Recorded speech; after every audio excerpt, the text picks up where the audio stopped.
The deconverted man is here. Hi. Alex has become quite infamous. This is a podcaster guy. And, he's doing well for himself. So he has this video where he's talking to this guy that's supposedly an atheist. I don't know. Don't know who he is. Unsolicited advice 9198. Never heard of him, but whatever. He's big enough for this guy to talk to, I guess. So, I don't know.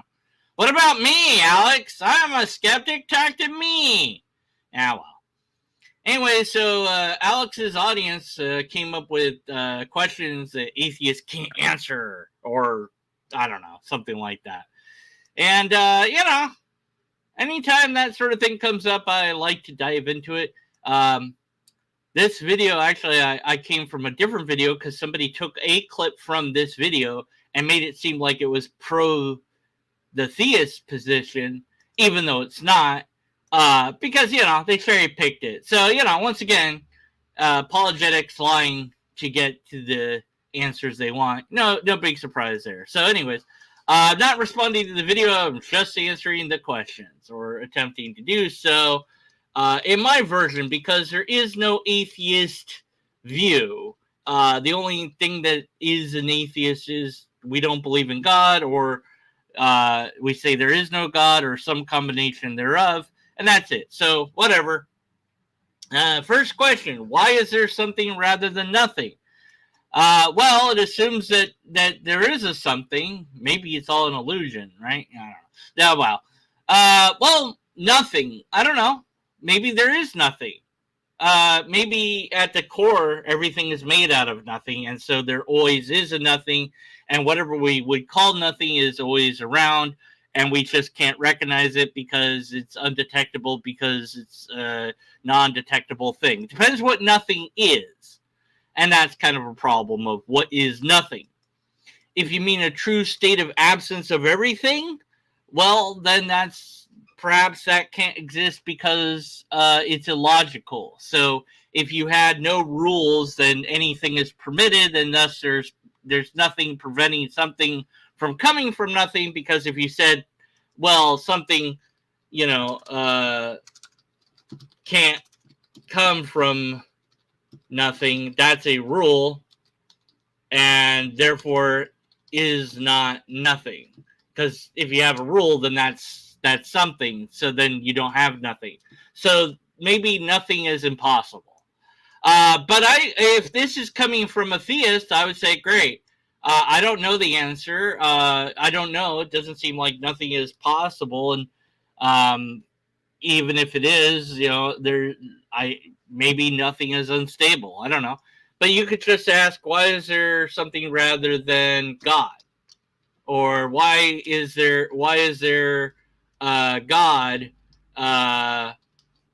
rather than no God?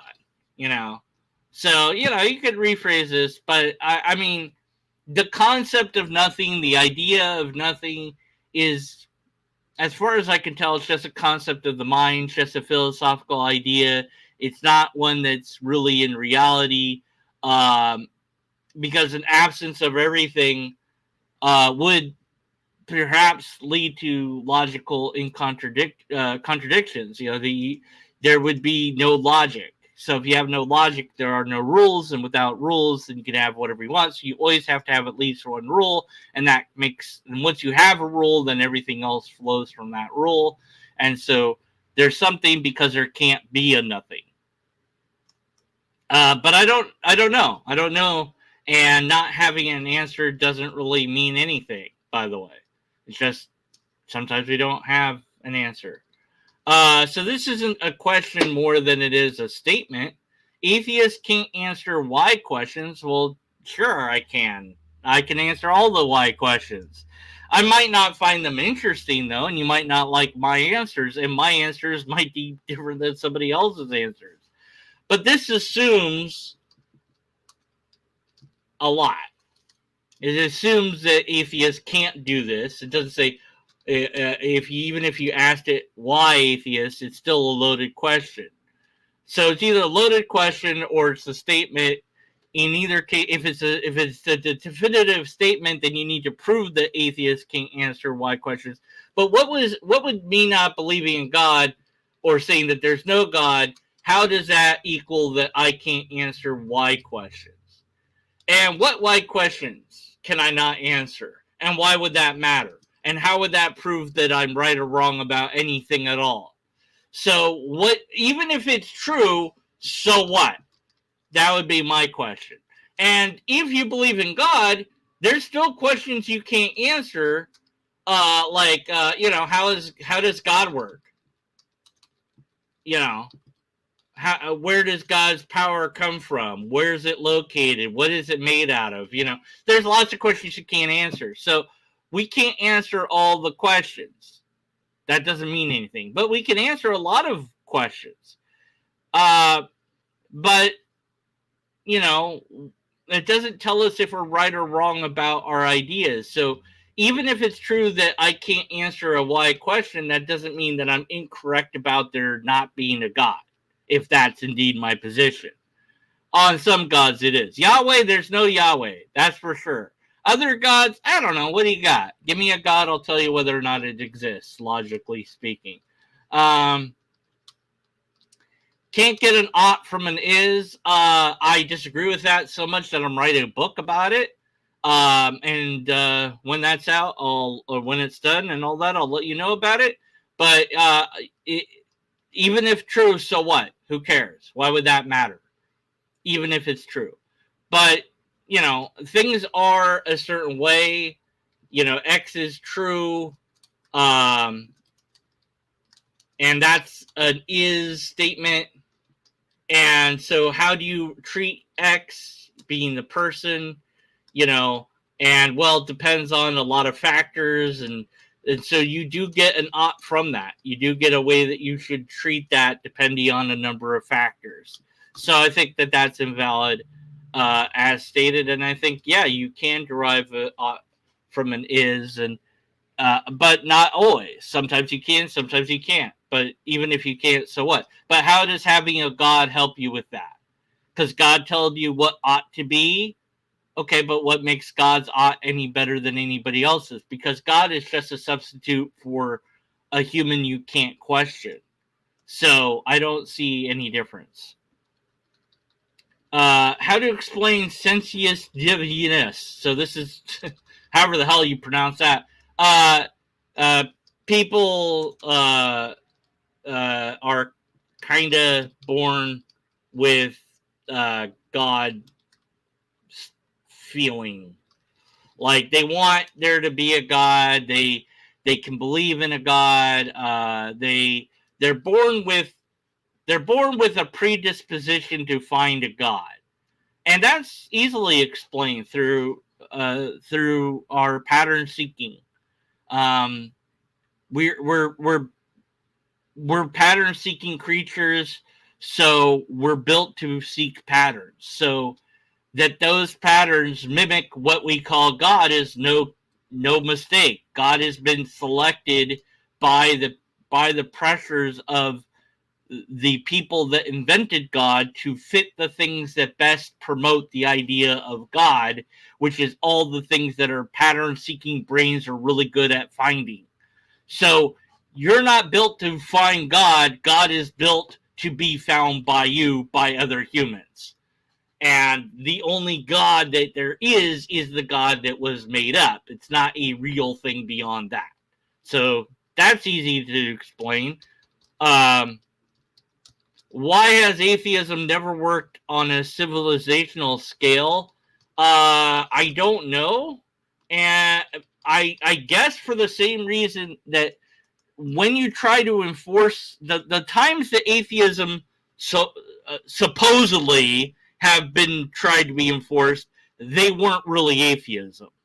On a very superficial level, the two efforts that were attempted to make atheism be the national state religion or whatever, atheism didn't really match what we consider atheism today. So how can you force people to say there's no God by law? I guess that would be the law. You're not allowed to say God. We're not allowing any religious textbooks anywhere in. You're not allowed to talk about God. And if we hear the word God, you're executed, whoever said it. I don't know.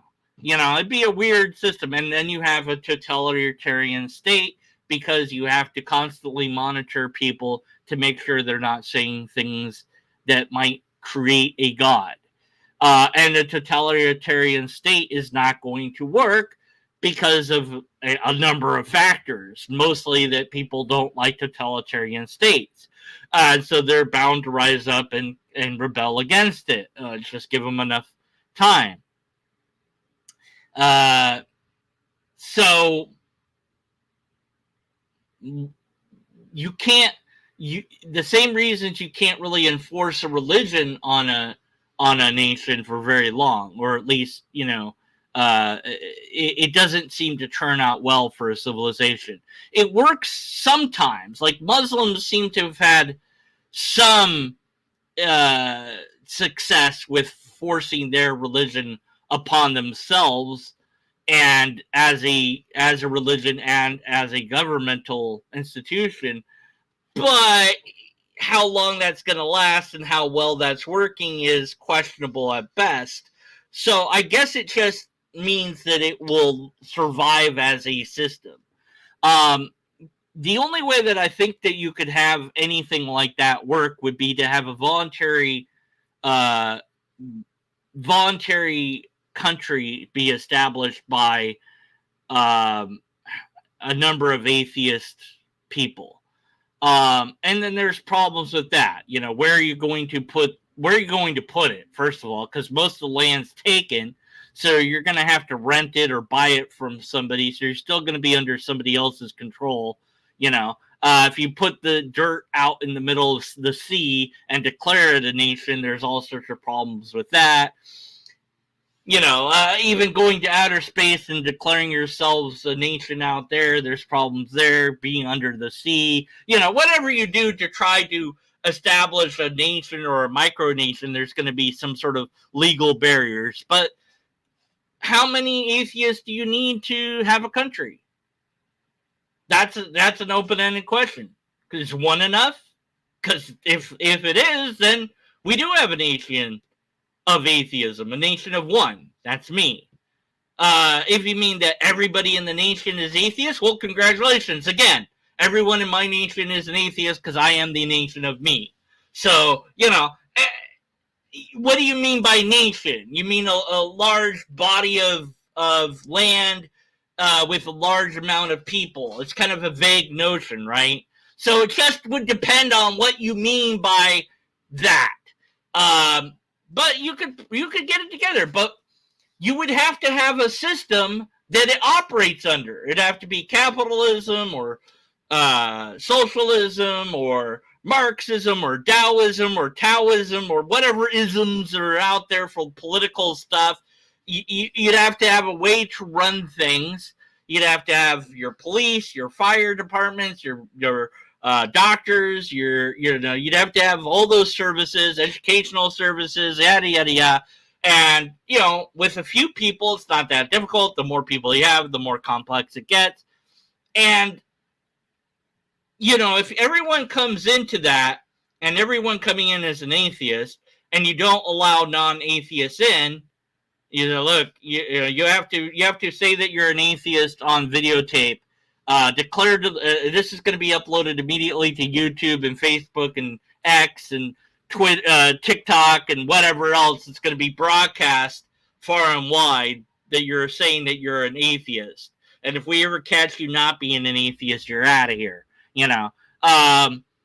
And so anyone that comes in has to say that they're an atheist, to a camera, and so that's the barrier of entry or whatever. But you have kids, and the kid's like, well, I went to the school outside of our area, and they were talking about God, and I thought that was kind of interesting, so I kind of believe in God now. Like, well, your kid can't be in this area now because they're not an atheist. I guess it would be the rules. You could make those the rules, And that would be an interesting social experiment to do. Don't know how it would work or if it would work or whatever. But that hasn't been tried. So because it hasn't been tried, we don't know if it would or wouldn't work and at what level. But atheism isn't a worldview, so it doesn't prescribe anything. So just declaring that your nation is just saying, look, we have a group of people that are all atheists, and that's really important to us. That's great, but you're still going to have to figure out how to run things. So you're not going to be. I don't know that you'd be considered an atheist nation. It's just be atheism would be like the primary thing or something. I don't know. But yeah, so it's kind of a weird question on why it hasn't worked on a civilizational level. And I think that eventually it will, because eventually a lot more people, enough people will be atheists that it will be at a civilizational level. So we're getting there. It's just taking us a while. Trusting human rationality as a guide to truth. You can't do it. That's why you should be a skeptic. You can't trust human rationality. The only way that you can't, you just can't. Your rationality is questionable at every single turn that it could be. So, well, good thing for you. You're not in a vacuum. You have other humans to check in with, to say, hey, I have this idea. Cats taste delicious when dipped in butter and cooked in the microwave. Okay. Well, that's an interesting idea. Do you skin them? No. It's fur and all. Okay, well, I mean, I don't know if I'll try it or not. It doesn't seem very appetizing to me, but that's an interesting idea.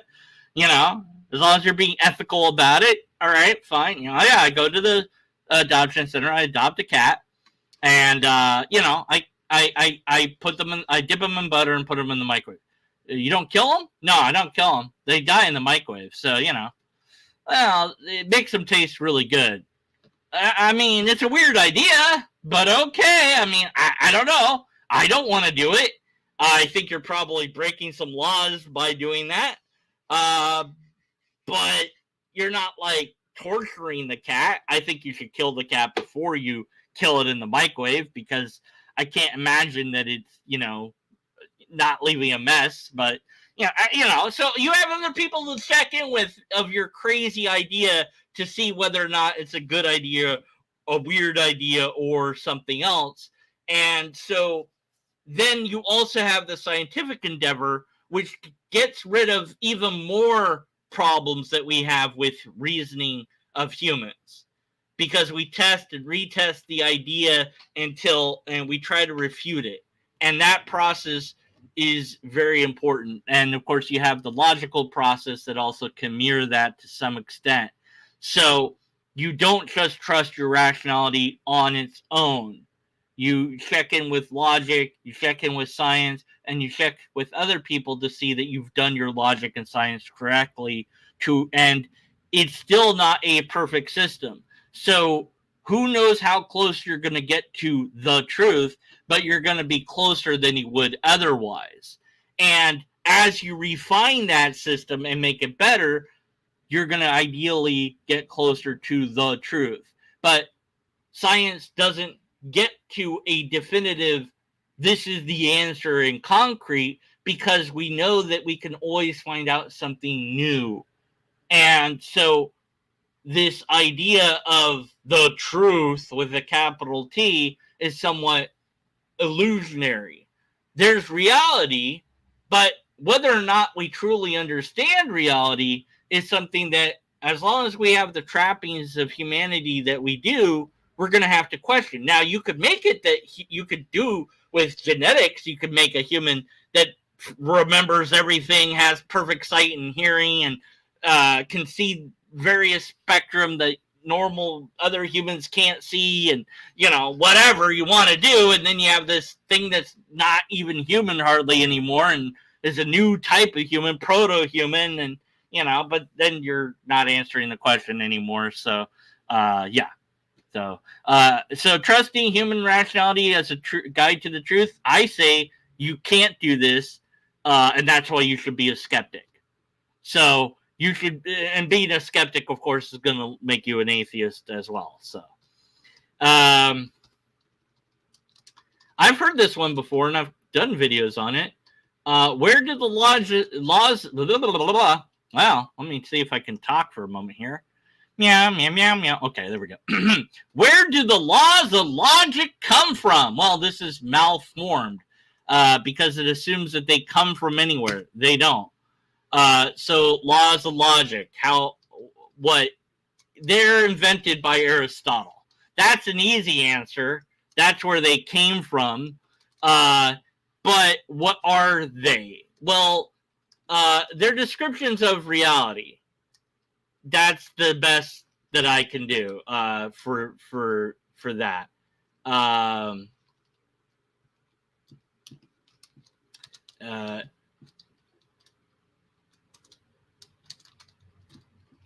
So you got the law of identity, law of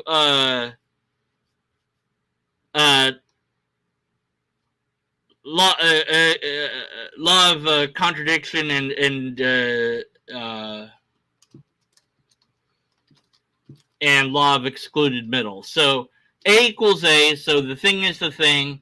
The law of excluded middle, excluded middle is the bottom one. Law of identity. Non-contradiction. Sorry, my brain turned off for a second there. Law of non-contradiction, A can't be not A, and then the law of excluded middle is either A or it's not A. It's on or off. It can't be on and off, and if it's on, then it's really on, and it can't. And on always equals on, and that's just how that is. And so these are just descriptions of reality. So they don't come from anywhere. They're just how reality is. Now, is this the true nature of reality? I don't know.